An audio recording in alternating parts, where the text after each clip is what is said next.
خليني اسالك على الاهلي ومواجهته لسيراميكا كليوباترا. هل حسيت ان الاهلي افضل؟ هل حسيت ان يستر عنده حاجه بيبتدي يقولها؟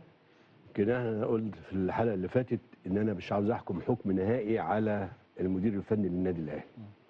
الهاف تايم الاولاني اللي عمله ضد سيراميكا لو هو بالحاله ديت كلها في الماتش بتاع الزمالك هنشوف حاجه هتكرر نتائج قبل كده للنادي الاهلي، والله اللي هي بتاعت 6-1 وبتاع، وفيه انا محضر لحلمي سؤالين مش هيلف ويدور عليا فيهم. لا بكره بتتكلم على نتيجه زي بكره ممكن الاهلي يكسب الزمالك 6-1. النادي الاهلي الحاله اللي هو لعب بيها في الشوط الاولاني وجزء من الشوط الثاني، بعض الدفوهات كده اللي موجوده في الفرقه.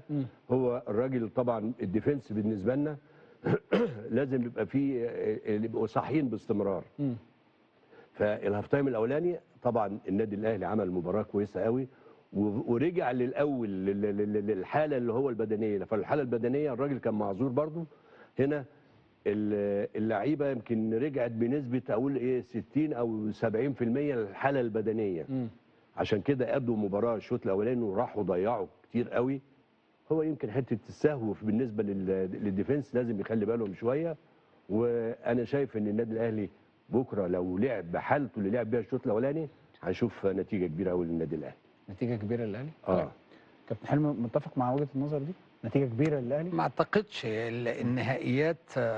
النهائيات يبقى فيها نتيجه كبيره يعني. وبعدين يعني انا مش عارف الكابتن مصطفى استند على ايه بالظبط يعني في المباراه ديت والنتيجه الكبيره. وراح لرقم غريب جدا. من الصعب ان ده يتكرر تاني يعني. ليه؟ صعب جدا اللي بيقول عليه الكابتن مصطفى يتكرر تاني. ليه برضه يا كابتن حلمي؟ حاله التركيز، حاله الانضباط، حاله الالتزام طبعا.